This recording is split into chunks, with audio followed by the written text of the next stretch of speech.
आज की हमारी क्लास का टॉपिक है murder in cathedral written by T S. Eliot. ये एक वर्स ड्रामा है जिसे 1935 में पहली बार परफॉर्म किया गया था। मर्डर इन कैथेड्रल एक ऐतिहासिक घटना का वर्णन करता है या एक ऐतिहासिक घटना से संबंधित है, और ये ऐतिहासिक घटना है एक आर्क बिशप थॉमस बैकेट की कैंटरबरी कैथेड्रल के अंदर की गई हत्या, जो कि हेनरी के शासन में 1170 यानी कि 1170 एडी में की गई थी। तो चलिए स्टार्ट करते हैं अपनी इस टॉपिक को। Murder in cathedral written by T S. Eliot ये एक वर्स ड्रामा है जिसे 1935 में फर्स्ट टाइम परफॉर्म किया गया था, और ये एक हिस्टोरिकल इवेंट पर आधारित है। हिस्टोरिकल इवेंट क्या था कि एक आर्क बिशप क्या होता है? आर्क बिशप होता है किसी भी गिरजाघर का या चर्च का जो सबसे चीफ फादर है या जो चीफ पुजारी है, पादरी है, उसे आर्क बिशप कहा जाता है।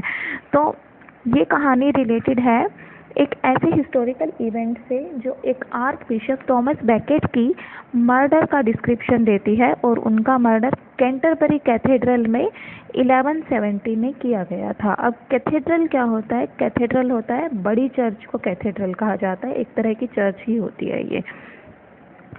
इस प्ले को 2 पार्ट्स में लिखा गया है, और दोनों पार्ट्स को एक इंटरल्यूड से कनेक्ट किया गया है। इंटरल्यूड क्या होता है? एक तरह का इंटरवल होता है ये, जो कि जिसमें कि पार्ट 1 और पार्ट 2 को जोड़ने के लिए कुछ घटनाओं को बताया जाता है, तो उसे इंटरल्यूड कहा जाता है। यहाँ इस कहानी दैट मीन्स वर्स ड्रामा को, मर्डर इन कैथेड्रल को 2 पार्ट्स में डिवाइड किया गया है और एक इंटरल्यूड से इन्हें कनेक्ट किया गया है।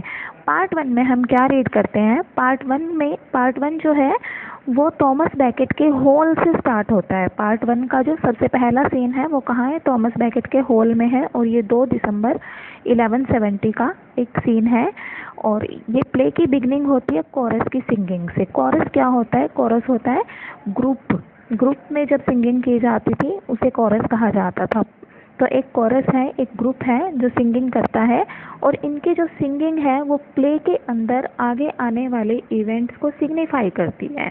ठीक है, तो इस तरह से जो कोरस है वो प्ले के अंदर काफ़ी इम्पोर्टेंस रखता है।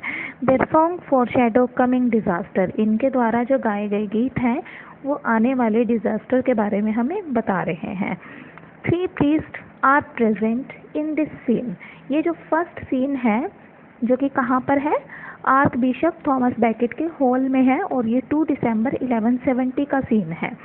तो इस पहले सीन में 3 प्रीस्ट आते हैं, 3 पुजारी आते हैं, और वो डिस्कस करते हैं किस चीज़ के बारे में? Long absence of Thomas baked, कि थॉमस बैकेट काफ़ी लंबे समय से इंग्लैंड से एब्सेंट रहा है, और कहाँ चला गया वो? फ्रांस चला गया है।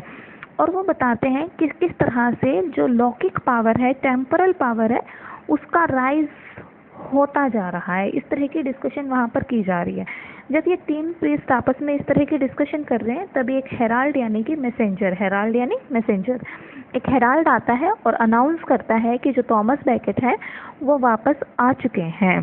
ठीक है, और वो कहता है कि जो थॉमस बैकेट है वो वापस आ गए हैं, और उन्होंने अपने मार्टिरडम को शायद एक्सेप्ट कर लिया है। बैकेट को पता है कि वो यहाँ वापस आया है तो उसकी डेथ यहाँ पर हो जाएगी, उसको मार दिया जाएगा, और वो अपने मार्टिरडम को यानी शहीदी को स्वीकार कर लेता है। लेकिन उसका ये जो मार्टिरडम को स्वीकार करना है उसे एक बहुत अच्छे विर्च्यू के रूप में ना दिखाकर इसे सेल्फिशनेस के एक साइन के तौर पर, सेल्फिशनेस के एक प्रतीक के तौर पर दिखाया गया है।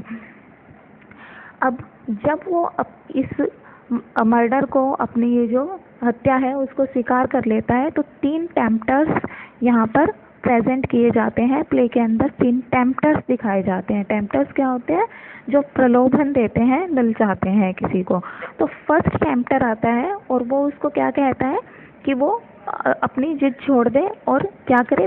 Power and safety, physical safety का ऑफर उसे देता है, लेकिन वो इसे नहीं मानता। सेकंड टेम्प्टर आता है, वो उसे पावर और रिचरी का, पहला फिजिकल सेफ्टी का और दूसरा पावर और रिचरी का ऑफर करता है।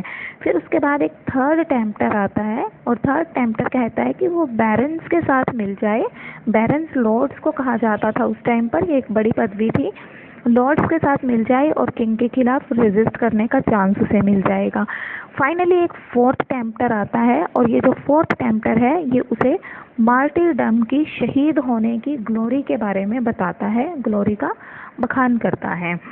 ठीक है, तो इस तरह से 4 टेम्पटर्स आते हैं और चारों उन्हें अलग अलग सलाह देते हैं और फोर्थ तो आकर उसको शहीद होने के लिए ही, शहीद होने की शान के बारे में ही बताने लग जाता है।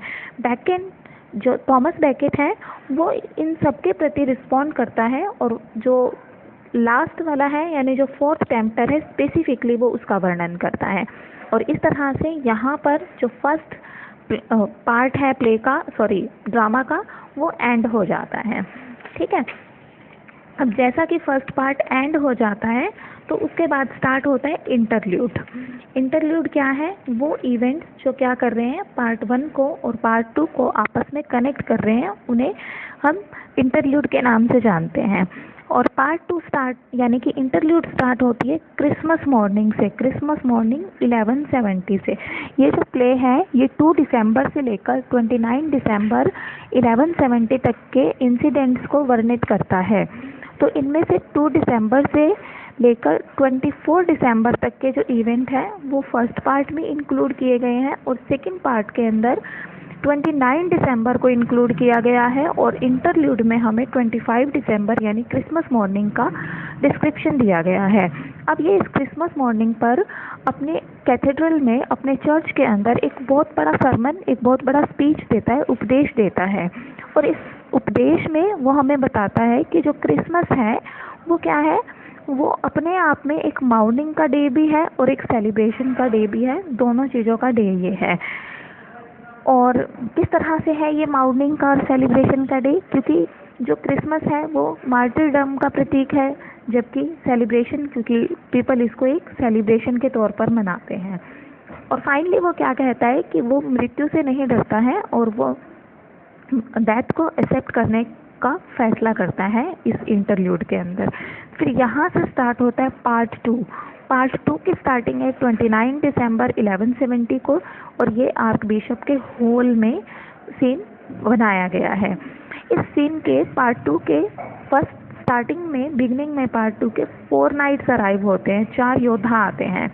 ठीक है, और ये जो 4 योद्धा है इन्होंने किंग के फ्रस्ट्रेशन को सुना था बैकेट के खिलाफ। किंग जो था वो बहुत फ्रस्ट्रेटेड था थॉमस बैकेट को लेकर और वो क्या कहता है कि वो किंग के इस फ्रस्ट्रेशन को ये मान लेते हैं कि थॉमस बैकेट को मारने का ऑर्डर दिया है राजा ने और इसीलिए वो उसके ऊपर अटैक कर देते हैं। लेकिन एक प्रीस्ट उनके बीच में आता है, उन्हें इंटरवेन करता है, स्टॉप करता है।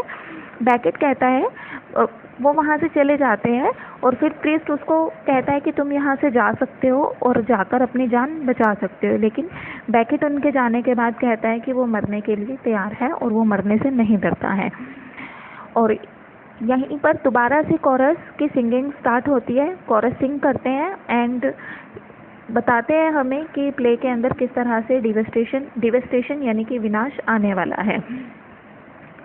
अब जो थॉमस है उसे कैथेड्रल में ले जाया जाता है। थॉमस को कहाँ ले जाया जाता है? कैथेड्रल में, थॉमस बैकेट को।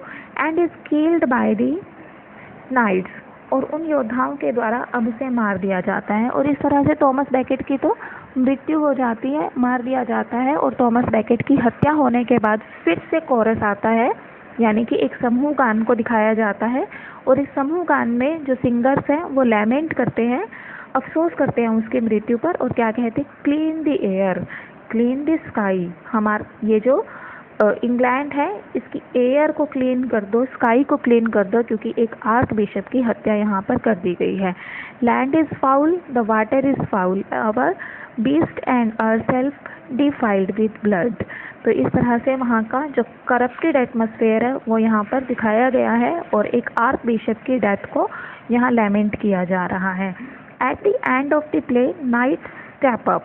इन्हीं 4 नाइट्स में से जो आर्क बिशप की हत्या करते हैं, प्ले के एंड में इनमें से एक नाइट मंच पर आता है एंड डिफेंड देयर एक्शंस, और अपने द्वारा किए गए एक्शंस को डिफेंड करता है and says that murder is for the best, और कहता है लोगों से कि ये जो मर्डर था ये लोगों के हित में था, ये सबकी भलाई के लिए था, and it was necessary for the stability of church power, और ये चर्च की पावर की स्टेबिलिटी के लिए बहुत ही ज़रूरी था। इस तरह से आपने देखा, ये तो एक स्टोरी थी कि किस तरह से एक आर्च बिशप की हत्या की गई थी।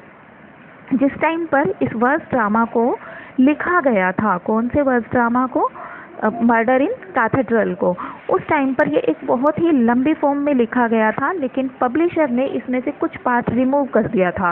रिमूव किए गए पार्ट को एक पोएम के रूप में लिखा गया। उस पोएम का नाम था बर्न्ट नॉर्टन। बर्न्ट नॉर्टन क्या है, इसी पार्ट से, इसी प्ले से रिमूव किया गया एक भाग है। बाद में इसी प्ले को लेकर, इसी ड्रामा को लेकर बहुत सारे ओपेराज और फिल्म्स को बनाया गया, इसी की स्टोरी पर जो आधारित थे। In 1959, Eliot criticized his plays Murder in Cathedral, The Family Reunion and Cocktail Party। 1959 में इलियट ने एक स्पीच दी जिसमें उसने अपने 3 प्लेस को खुद ही क्रिटिसाइज किया। वो 3 प्लेस थे murder in cathedral, the family reunion and cocktail party, and this was the topic for our class today. I hope आप सभी को क्लियर हो गया होगा, and if you like this video you can support us, and to support us you can subscribe, share and like our channel. Please press bell icon also to get notification of our upcoming videos.